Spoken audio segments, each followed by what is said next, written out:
the E.A.F.P podcast. Sometimes maybe good, sometimes maybe. We love him so much. He's a special person for all of us. He's so nice. He's so nice. You can watch it live every week on Facebook under the Janko Navi and the Star 6 Media Facebook page.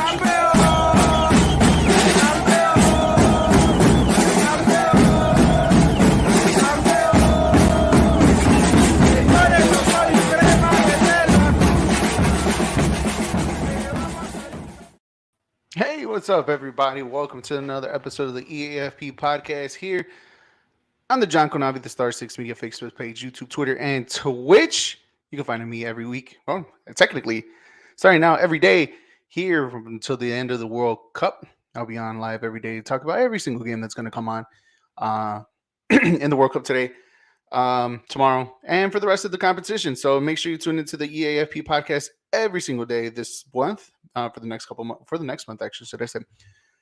And then also follow all our other Facebook pages, podcasts too as well. The Big League Chicago, which is right after this show, along with Only Football, along with Slapshot, along with 3 Up, 3 Down, along with the John Conavi Facebook podcast. I mean the JCA podcast, sports podcast, and everything else too as well. So just make sure you guys follow us on all our social media platforms. Hit the little bell on the Facebook and the Star 6 Media Facebook page. That way you guys get notified. But yeah, here I am. We're talking about the World Cup today. Group A finished off today along with Group B. As you can see, I'm rocking the United States. It's a little snug, but you know, I can make it work. But yeah, we're talking about today is obviously the United States men's national team. Thank you, love. Thank you very much for the jacket. We're talking about the United States men's national team, how they slipped away. They got 3 points slipped away through their hands thanks to a late penalty, unnecessary. Netherlands came in. It was a very good game between the Netherlands and Senegal game today too as well. And England needed to do what they needed to do, and that was dominate and have an impressive win today against Iran. That and a lot more. So the first 4 games are done, completed, and we have our first points, as you can see right here, and also a little bit of controversy too as well. So I will put up the link on this page too as well, so you guys can join me to talk about the games for today and what we expect for tomorrow. Tomorrow, obviously, it's another big one for us too. Well, for me, for us, for whoever follows. La Selección Mexicana plays tomorrow, and it should be a good one. It should be a good one, along with Argentina playing at 4. The game started at 4 a.m., guys. So, I mean, if you're at work at that time and you want to watch some soccer games from 4 a.m. all the way on till 1, I think that is what 1 o'clock is the last game. You know, tomorrow we're going to be spoiled. Tomorrow we're going to be spoiled. That's for sure. But let's talk about today. Let's start off with the Netherlands versus Senegal game. Again, a hard fought battle. It was a good tactical matchup. A lot of physicality game going on there. Up until Gakpo, I mean, the young kid from Netherlands, who's been doing good out in PSV, who's been highly touted as one of the best young players, forward players on top, who's been highly scouted throughout the teams in Europe. He came in as a sub, scored the goal, and we thought Memphis had another one, but they called that one back. You know what? And it was a game where both teams kind of needed a result, simply because of yesterday's performance between Ecuador and Qatar, the host nation. Ecuador winning 2-0. These two teams really needed to come out and get a result. Whoever got a result probably would handle this position too as well, because Ecuador yesterday, they how should I say this? They did what they had to do against a team that didn't deserve to be there. Right? You could tell that the nerves got to Qatar. The first 10 minutes was horrible. Qatar forgot that they had the same shirt to be on the same team. Like, passes were all over the place. Controversy as you may be as the offsides, like all of that being said, you know, Ecuador, they did what they had to do. They took some of their chances. They could have put the game away a lot more earlier, but they didn't. A penalty just opened up the competition, and another header in the second half to kind of ice out the game, or in the first. It was meant to be. It was meant to be. And the game just slowly but surely, you could tell that it was just being dominated by Ecuador. Nothing really from Qatar other than a few chances here and there. A very late one that went right over the ball, over the bar for the volley. Nothing too spectacular. Nothing too out of the ordinary here. And it's one of those games where it was just kind of like, okay, cool. It is what it is. Um, you expected them to to take over the game, to win the game. Maybe not as comfortably as they did yesterday with a 2-0 victory, but scoring two goals early in the first half, and it kind of isolated the whole entire game. Qatar had no business being there. They were just there because they were the host nation. Again, they're going to be the second team in World Cup history that the host nation is not going to make it out of the group stage. So, I mean, easy 3 points. Easy 3 points for the other two teams too as well. And we'll see what we got because the next game for sure is going to be a tough one um, for Ecuador where they face against Senegal, and it's going to be if they win, they're in. Basically, if you get 6 points right away, you're in. That's the name of the game for the World Cup. You win your first two, you're in, and then it's all the way up to you if you could get out of the group in first place and get kind of like a. I mean, you're going to get the second place out of Group B, so it it's going to be an interesting one to say the least for sure in Group A. Nothing disappointed. Group A did not disappoint. You got what you got from between Senegal and Netherlands. I think that's the one where um, the matchups were going to be very entertaining, depending on who. Honestly, depending on who's going to be in first. If it was Ecuador not failing in or anything like that, so we'll see. Thursday they got the matchup going on. Now, other than that, let's go down to Group B. As we started off with Group B game, very early game too as well. If you're up at 7 a.m., England versus Iran, nothing to be said there. I think it was coming. It had to be. It had to be done between them. It was. How should I say this? If England didn't score the amount of goals that they scored today, I think we would probably talk more about their performance and why didn't they score compared to okay, this is a comfortable win. It was against Iran. It should have been in the books a long time ago. But no, actually, I'm sorry. It's Friday, Netherlands, Ecuador, and then Senegal, Qatar. I apologize for the mistake. But anywho, um, but yeah, I mean, right off the bat, it took England a while to score, but you could tell from the get go that they were just dominating from the start. The goal was going to come in sooner rather than later. It ended up being a longer wait for the goal. But after that, man, it was just a dismantle left, right, all around between them. I mean, you talking about you had goals from two from Bakayo, two from one from Sterling. I'm trying to remember who. The first one from Bellingham from off a header. Grealish came in as a sub too as well. Marcus Rashford came up as a sub too as well. Um, yeah, it was just a thrashing. It was just a thrashing of a game today, and it was a game between boys among men's among boys, pretty much, if that's just how the saying goes, right? Um, you it had to be this way. This is the only way that England could have came out of this game um, with no type of backlash whatsoever, right? Obviously, the two goals that they gave up, the one at the penalty at the very end, and the very nice good play in the little error that England had in the back, the lack of concentration, lack of focus that they had for the first one. I mean, it is what it is. It was part of the game. Iran didn't have much threat to go on. Um, but that was it. I mean, The goal was scored with like I think it was like 11, 12 minutes of extra time before the game ended, like unnecessarily. And I will get to that a little later on too as well. But yeah, a goal from Bellingham, two from Bakayo, one from Sterling, one from Rashford, and the last one from Grealish in the 90th minute. This is the only way England had to win. This was the only way, guys. This was the only game, and this was the only result that England needed to blow out the competition and have that comfortable lead, which they do, a +4 goal advantage. Um, for them to take over and have control for the moment of first place in the game, or in the group, should I say? Sorry, and rightfully so. Rightfully so. It just you could just tell men among boys throughout this whole entire game.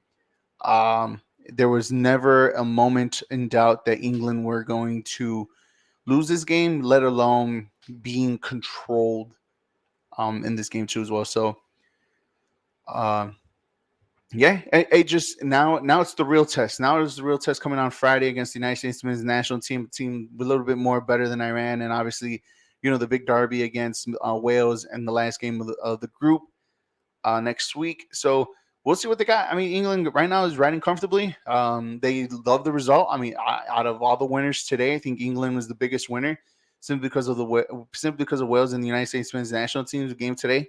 Uh, it was a performance, nonetheless, that they expected. Hopefully that would happen, and they did.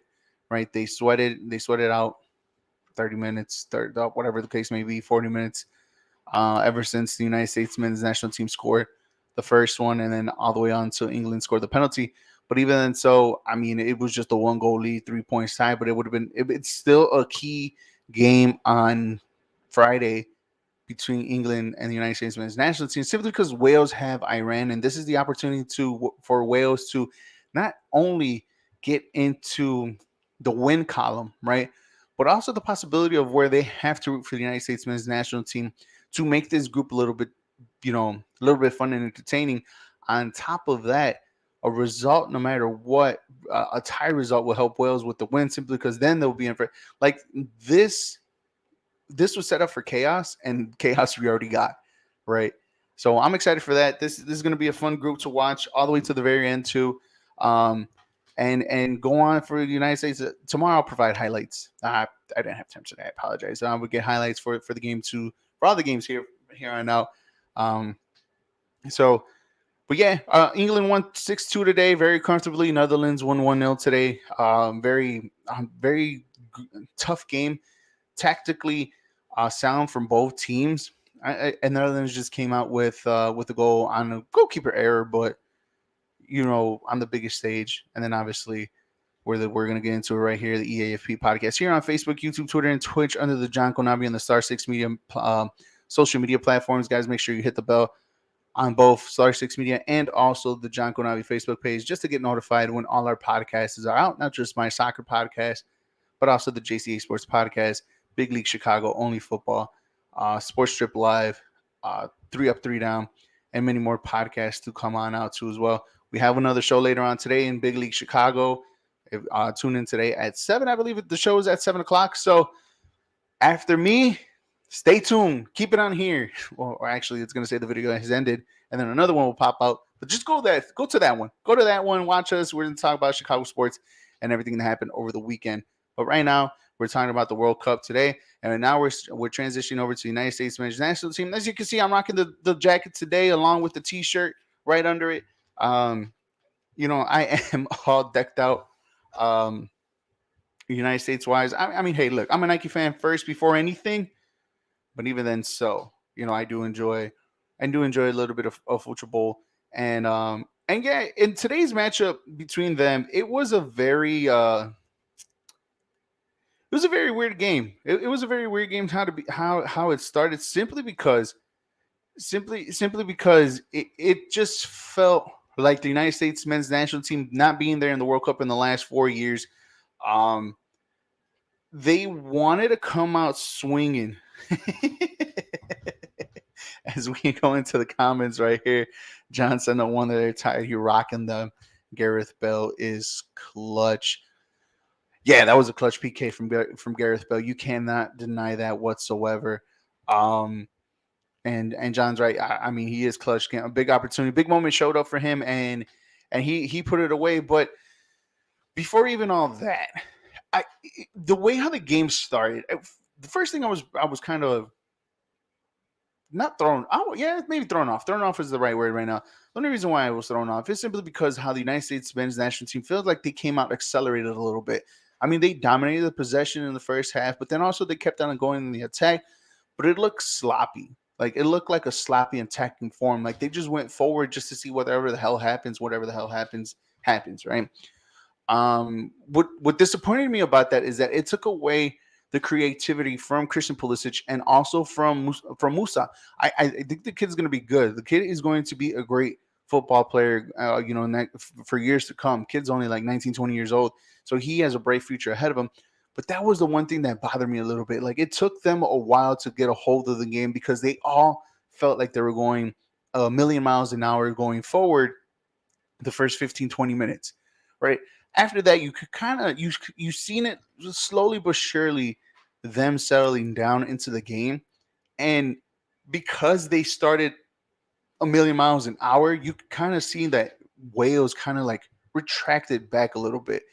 Um, they decided like, you know what, they're playing like this. We don't want them to beat us this way, so we're gonna make Gareth Bale a center defensive mid, and then whatever happens if we get the counterattack. And that's how it was. And it was up until then, you could kind of see in the United States men's national team kind of like, okay, cool. Now let's regain possession. Let's calm down. Let's play the game how it's supposed to be, and then we'll see what we can do.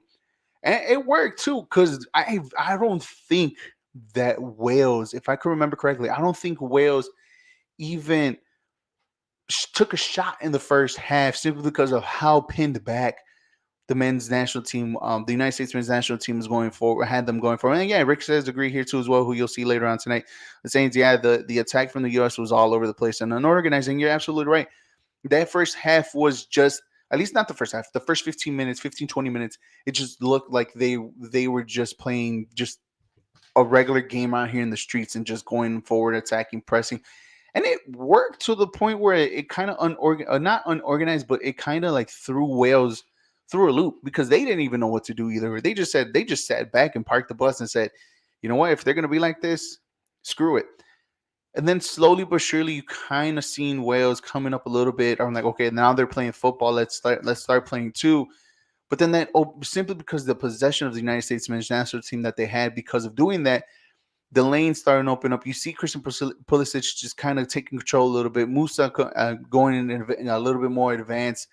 Um, Tyler Adams. I mean, look, I questioned the captain, the Berhalter, when he gave the captain to Adams, but rightfully so. Today was a great game by him. I think um, outside like the highlights of the shots and the saves from keepers and the goals that they had, I think you could have a special highlight for Tyler Adams today too as well, because man, he was just all over the place. I mean, Weston McKennie too, he did the best he can. I mean, he was hurt. He's been hurt for the last month and a half, and for him to start was kind of a weird way to start.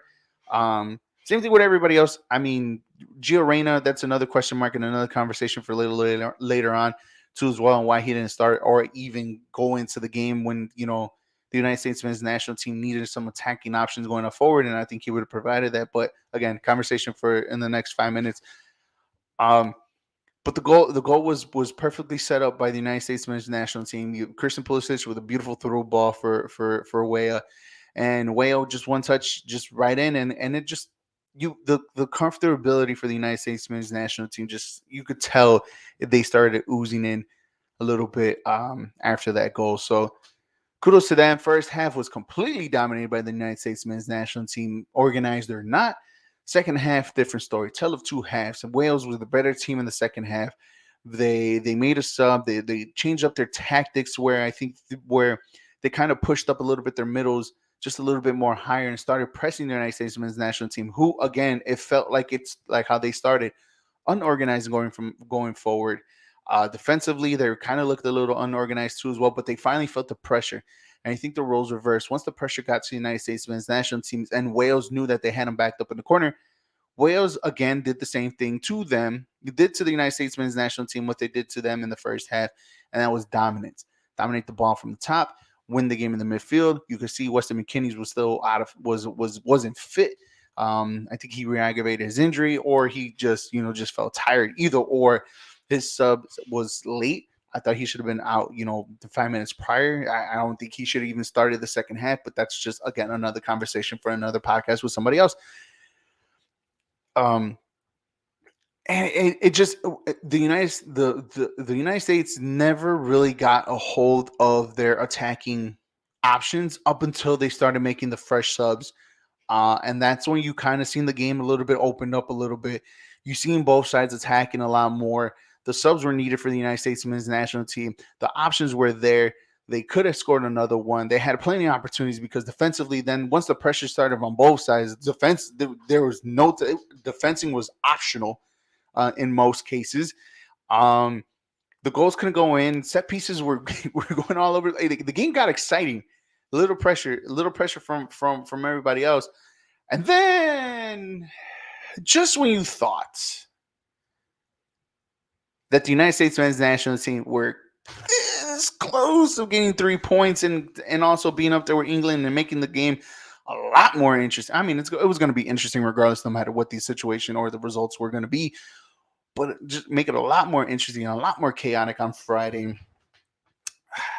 They decided to.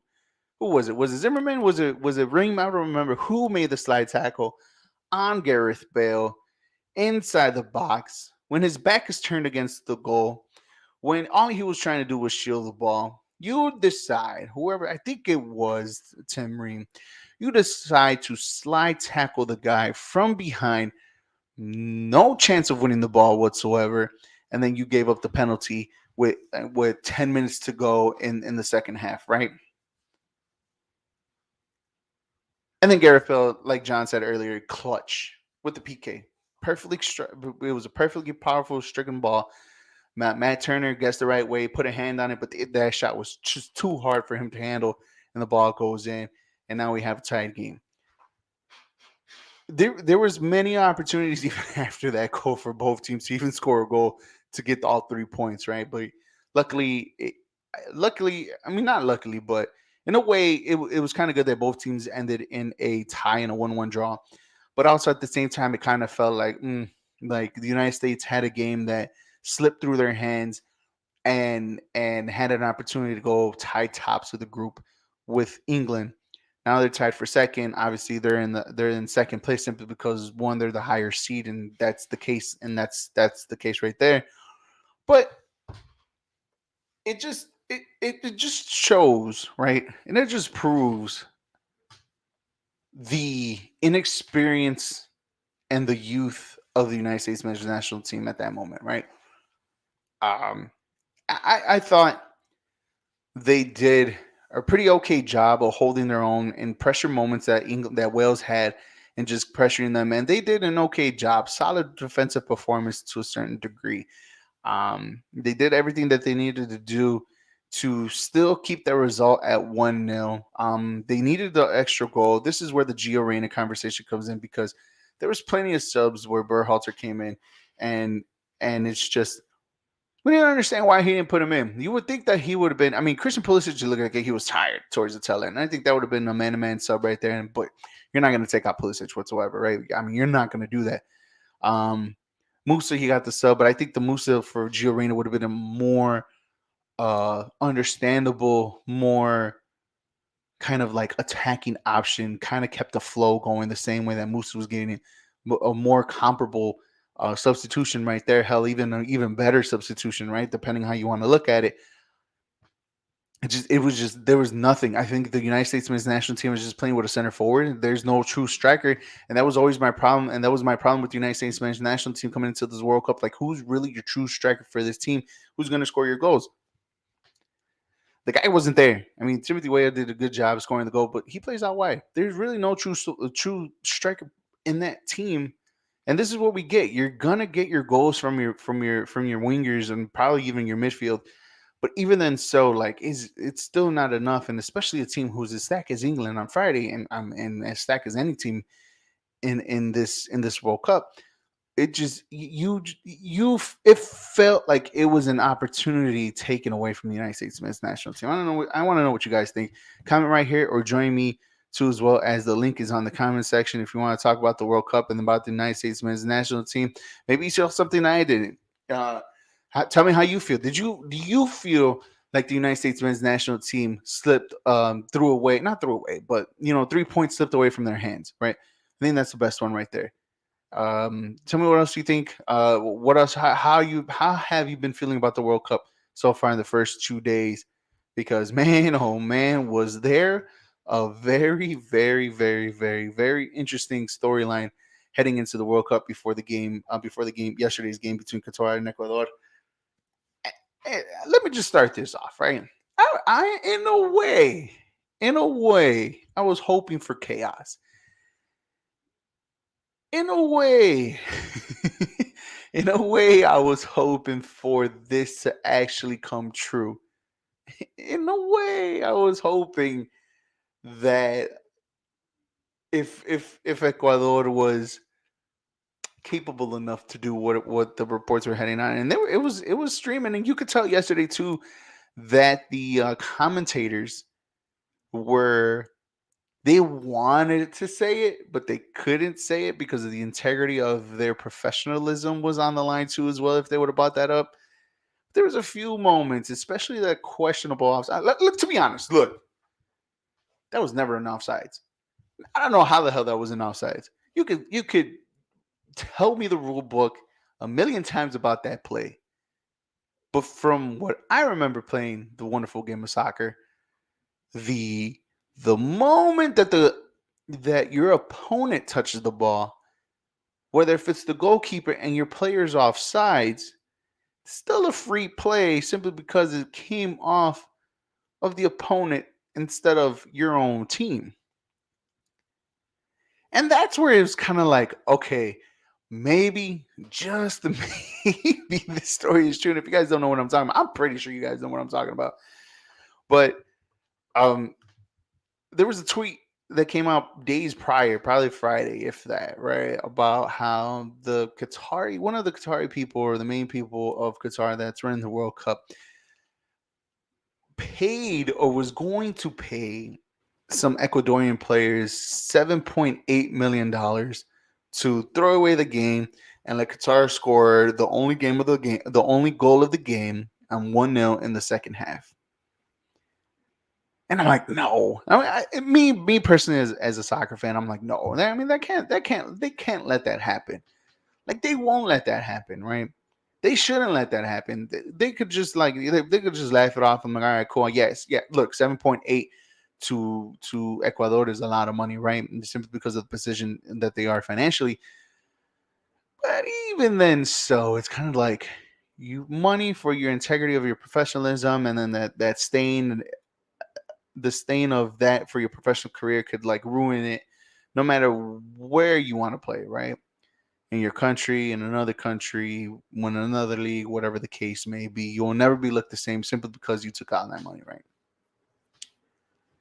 But simply because of how this World Cup has started, and simply because of how this World Cup was won, I could be under the impression of anything can happen, right? And when that offsides happened, and then when they took I think it was 10, 15 minutes for them to give us an explanation on why it was an offsides, it was kind of like, all right, guys, this can't be happening, right? It took me for a loop, like why would how is this gonna happen, right? Like literally, nobody thought it was I didn't think it was an offsides. I'm like, all right, cool, like it's over, it's not gonna happen, yada yada yada, so on and so forth. But then when they ruled it offsides, I'm like, all right, guys, like we know the tweet was out. It's been all on social media. Let's not make it too obvious now. They made it too obvious, but Ecuador kept on playing. Thank God that didn't happen. The integrity of football still was intact. Ecuador win 2-0, but man, I just had a small feeling that I hope that I kept continuing seeing that if that tweet from the reporter, that his tweet would have came true. Man, that's just me. I'm okay with chaos. I'm fine with chaos. I don't, just a little bit. But man, wouldn't that be a storyline and a half for the next day or two? Probably heading into tomorrow, and the investigations and all that would have been, woo, woo, yeah. Man, that would have been insane. That would have definitely been insane if that would have happened. But thank God it didn't. Ecuador did their thing. They scored two. They won 2-0. We don't have to do that. We don't have to worry about that anymore. But, it's only day two. There's 60 more games to go. Maybe. Let me not be that guy. I don't want to be that guy. I don't want to jinx my tournament. I love this tournament more than anybody else. And all the footballers and everybody who loves soccer and football will just enjoy this game and love this game to the tournament. If that would happen in our biggest tournament, in the biggest stage, the controversy and all that, it'll be another black eye for FIFA, especially what they've been through for the last 10 years. I don't think they want that, but anything could happen. You guys are listening to the E.A.F.P listening and watching to the E.A.F.P podcast here on Facebook under the John Konavi and also the Star Six Media Facebook page and also their YouTube, Twitter, and Twitch. Guys, make sure you follow us on all our social media platforms: Facebook, YouTube, Twitter, Twitch, Instagram, TikTok, all of that. I think we might have Twitter somewhere out there in the world. Maybe, maybe not. MySpace tagged, all of it. Just make sure you guys hit the little bell on the John Konavi and the Star Six Media page to get notified when all our shows are live, not just my show, but all our other podcasts that are on the page throughout the week too as well. And conversate with us too. See how you guys feel. I'm gonna put the link up here again if you guys want to talk about the World Cup. Tell me how you guys feel about today's performance of the United States men's national team and anything else you guys want to talk about. Man, I didn't know. How come nobody told me my hair looked? I mean, I should have noticed, right? Anyways, I'll probably look better for the next one. Don't get me wrong, because tomorrow, boy, oh boy, nobody bothered me from 9:55 to like depending on the result, right? From 9 to 2, from 9:55 to 12 o'clock. Nobody bothered me. Nobody texted me. Nobody do anything because man, I'm gonna be all over the place. Now, but tomorrow's another big one for us, or a big game too as well, as day 3 of the World Cup starts. Obviously, it starts at 4 a.m. between Argentina and Saudi Arabia. Who want to put? I mean, hey, if you're up that early, watch some soccer games. Shoot, me too. I'm up that early. Hell, I'll be up there watching those games, right? But yeah, that's the first game that starts off tomorrow. Argentina versus Saudi Arabia. It should be easy 3 points for Argentina. Um, yeah, it has to be. It has to be, right? Argentina coming off, still winning, whatever the case may be. What 37,000 games unbeaten streak, whatever the streak may be. But they're on this winning streak, and it looks like it's going to continue. As tomorrow we have Group C and Group D coming in and play tomorrow. Their first matchups too as well. Starting off for Argentina, Saudi Arabia. I think Argentina, if you little gambling advice. Me personally, I'm staying away from the Mexico game, but obviously there's going to be 3 wins in tomorrow's game: Argentina, Denmark, and France. I think if you play those all on the money line, you do that same game parlay. Each of those games are going to have more than 2 goals. I mean, more than one goal, more than 1.5. Just do the safe one. I really do see that too as well. The Mexico-Poland game, do whatever you want in that game. I think I'm just going to play the corners in that game. I'm gonna just do over 6.5 just to be on the safe side because I feel like that's what the game is going to be. And if it is so, and if it goes on the edge of Poland, Mexico is going to have a big problem because the set pieces. I mean, I love Ochoa as much as anybody else in this podcast or any other soccer fan in the world. I love Ochoa with all my heart. Reasons be it, I think he's God. He is the best Mexican goalie to ever put on a pair of gloves for that team. But he struggles set pieces. That is a fact, and I will say that as confident as the next person that wants to come on and talk about that. But I honestly do believe. I mean, not honestly do believe. I know for a fact that he struggles on set pieces. So I'm staying away from Mexico, Poland because my heart. I don't bet on my teams. That's the one thing. If you guys know about me from day one, I don't bet for my teams. I do that, and it feels like it fails. But I don't do that simply because my heart and my soul and my mind is already invested. I don't need my money, or else I'll be pissed. But anyway, Mexico, Argentina, Saudi Arabia tomorrow at 4 a.m. 2.5. Put this one's probably going to be more over 2.5 goals. I think there's going to be a game for Argentina to put 3-4 in the back of the net. Denmark, Tunisia, but both teams are going to score on this game. So put it over 2.5. Mexico, Poland, do whatever you want with that game. I don't care. I'm playing the corners, 6.5, over 6.5 corners. And then France, Australia coming in, one of the weakest teams also in this tournament against one of the deepest, strongest team. I can see a scoreline like today between England and Iran, and I could also see a 3-1, a 3-0 game, a 2-0 game, depending on this team. France just took a big blow over the weekend with the losing Karim Benzema, the Ballon d'Or winner, which I saw the other day, or somebody said it to me that this is going to be the first World Cup where the Ballon d'Or player is not in the World Cup. And that's crazy. I'm like, damn. Like, and I had to do the research, and it's true. Yeah. And it's weird. It's weird. But, France is deep. And by the way, France won the World Cup without Kareem Benzema. So is it really a loss? No, it's a serious question. It's a serious question, and I get it. Kareem Benzema, literally the best striker in the whole entire world, literally the best overall striker in the world, no matter who. And you can say that against anybody. I think anybody would choose Benz over any striker in the whole entire world. But, but to be factual here and honest and real, France did win the World Cup without Kareem Benzema. So is it really a loss? I don't know. You guys tell me. I don't know how you guys feel about that. Let me know how you guys feel. I mean, because honestly, I honestly don't think like it's a loss. This team is all just depth all over the place. So it's kind of like they're gonna be all right. They'll be all right. But do put more than 2 goals on that one. I think France will win that one comfortably.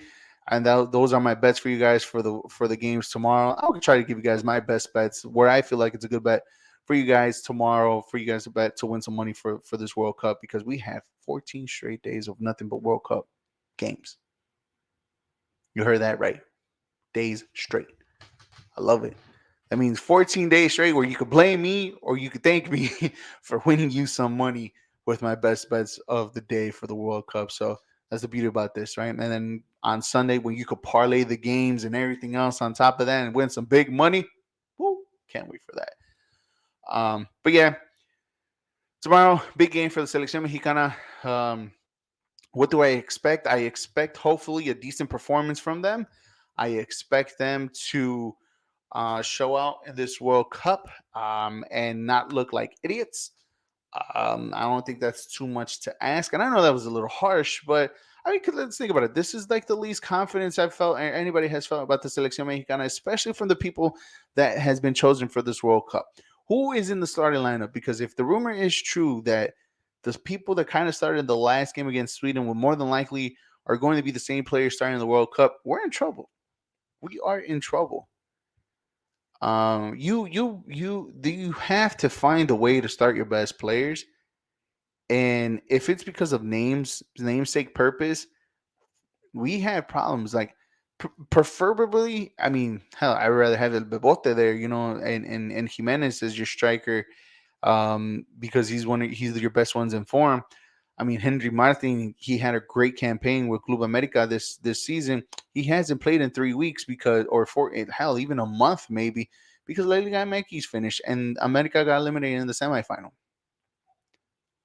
Raul Jimenez hasn't played a single game so far this season. He's there.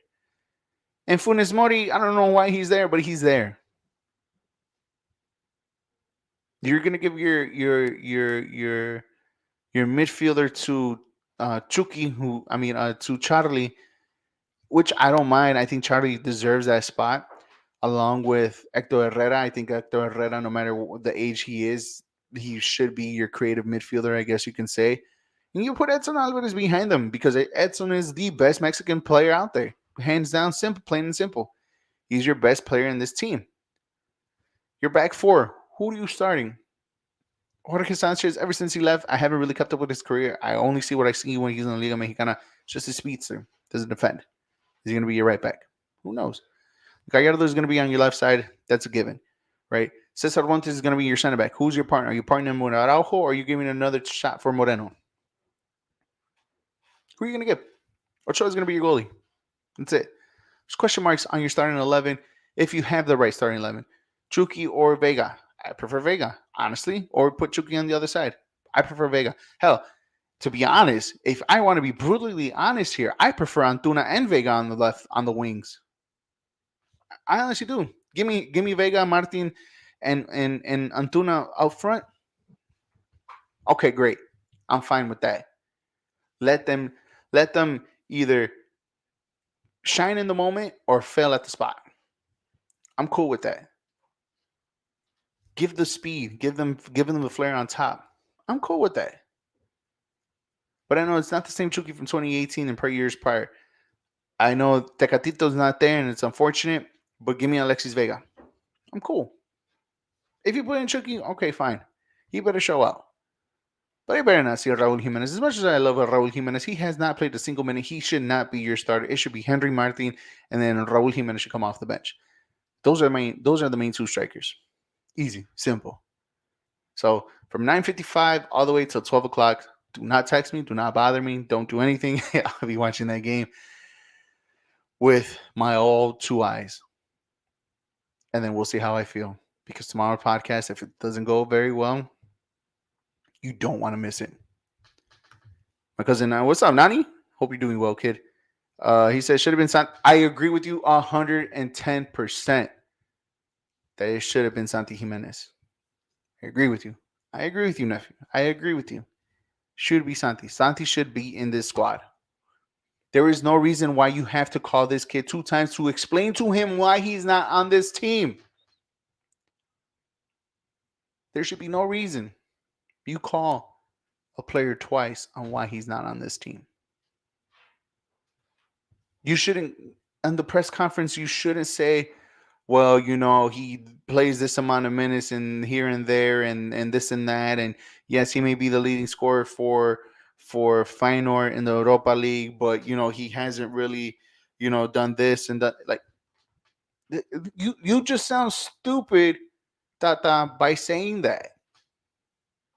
You could have just said, you know what? I prefer Funes Mori because I just do.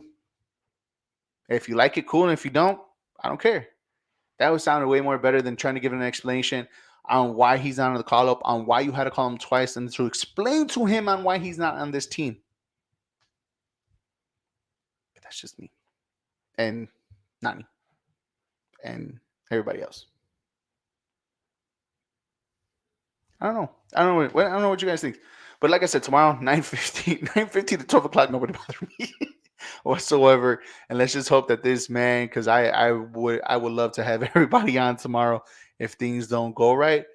Because man, oh man. And if they go well, I still want everybody to hop on and talk and see how we feel after tomorrow's game against Poland. Because the next game against Argentina on Saturday, vaya con Dios. See what happens. I'll be excited. But like I said, the E.A.F.P podcast will be on every single day for the World Cup, even on Thanksgiving. I'll be on for 20, 30 minutes on Thanksgiving. I know you guys want to be with family, but I promise you guys a podcast every day, Sunday through Sunday, here and out for the next couple of days for the World Cup starts, all the way from yesterday till the 18th on the final, where we're going to have a good one there. Maybe I'll go remote. We'll see how it goes. Make sure you guys join me every day for the World Cup to talk about nothing but World Cup. Like always, like and share all my episodes, not just my episodes, but all the other episodes on the podcast too as well. I mean, on the platforms too as well. Big League Chicago that's coming up next. Sports Strip Live, the E.A.F.P, Slapshot. What else am I missing? Only Football, Sports Strip Live, all of that. Make sure you guys like and share and join us in all our conversations. Our link will always show up here on the page, so make sure you guys always tune into that. You guys can always join me to talk nothing but soccer, and the World Cup, and then we're in and after that, everything else. So, I agree with you. No cap, Diego Lainez over. That's another look. We can have the conversation with the call-ups about the Selección Mexicana literally for the next hour, and I'll miss the other the other podcast because I can do this all day. I don't feel confident in this team going into this game or into this World Cup whatsoever, Nani. I don't. I really don't. I promise you. There's other players that deserve to be here. Hell, I'll even take this one. This one doesn't hurt, but I mean it hurts. Well, how should I say this?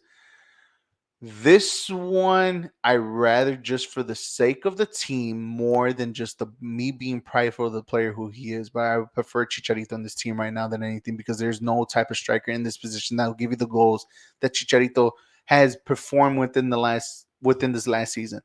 When it comes to the Selección Mexicana, you give me the best players that are playing at the moment. And right now, 2 out of the 3 strikers need to be on this team. Funes Mori doesn't deserve to be on this team. Raul Jimenez, I love him, doesn't deserve to be on this team. Henry Martin deserves to be on this team, and I've been his biggest critic because he changed his game and changed my mind as a striker. Now he has the opportunity to do so. So now, you show up. Can you do it in the biggest stage? Can you score goals for the Selección Mexicana? That's all I ask. But who is the team around you to provide you those balls? We'll see. We'll see tomorrow. We'll see tomorrow at 10 a.m. against Poland. We will see tomorrow at 10 a.m. against Poland. And they better get a result. It could be a point for all I care. But 3 points are necessary because the second game is not going to be an easy one. And I get it. Mexico always has a game in their group stages where they have a big giant and they come out and they get the result. France in 2010, Brazil and Croatia in 2014, Germany in 2018. In 2006, they had I can't remember. I know they had Italy in 2002, 2006. For the life of me, I don't remember who they had in that group that changed up that made them advance too as well. But they always had a good game against the big teams in the group stage. Then he goes and said, if Hector Herrera starts tomorrow, I'm turning off the game and going to bed.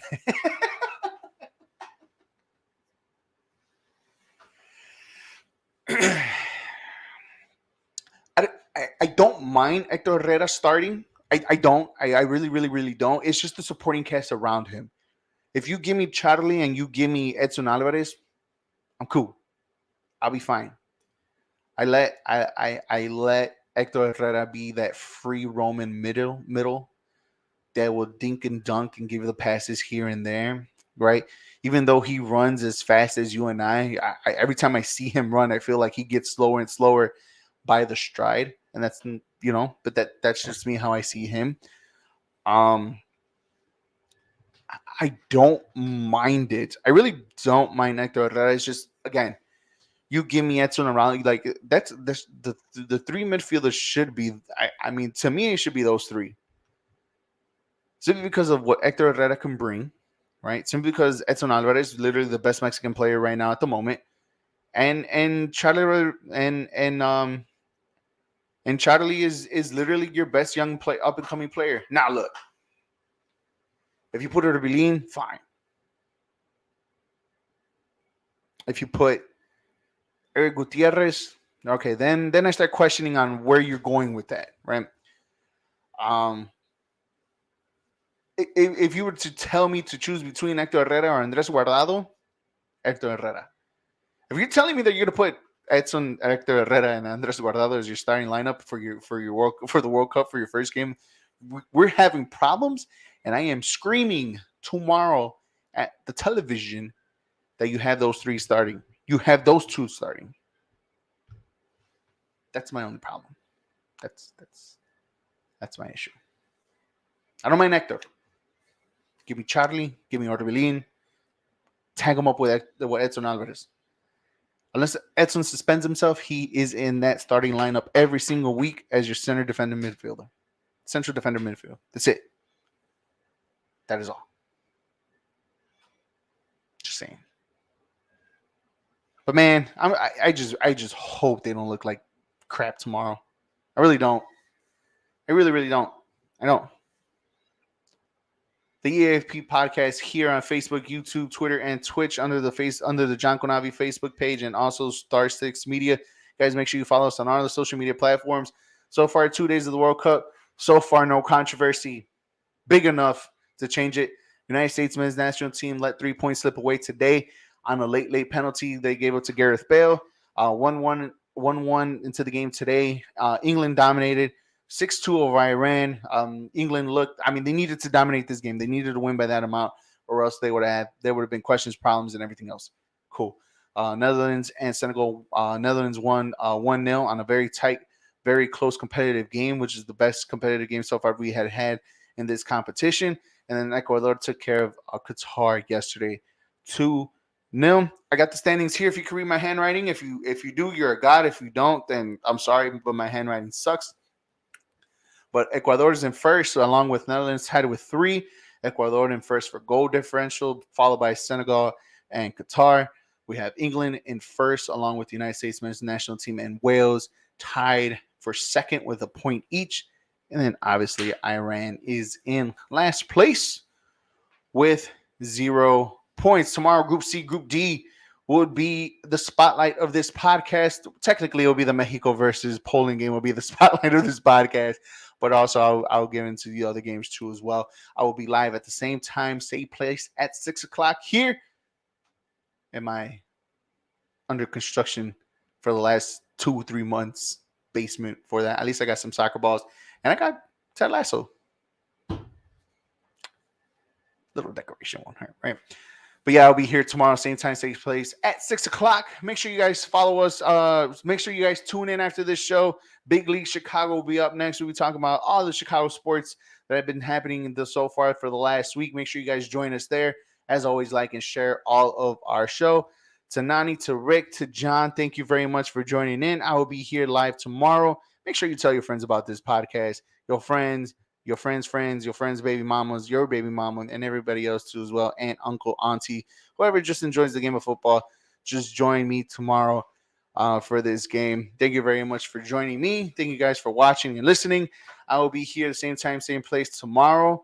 Until then, guys, see you in about 10 minutes in the other podcast. But as for the E.A.F.P podcast, I am out. See you guys later. What a finish! Wow, that is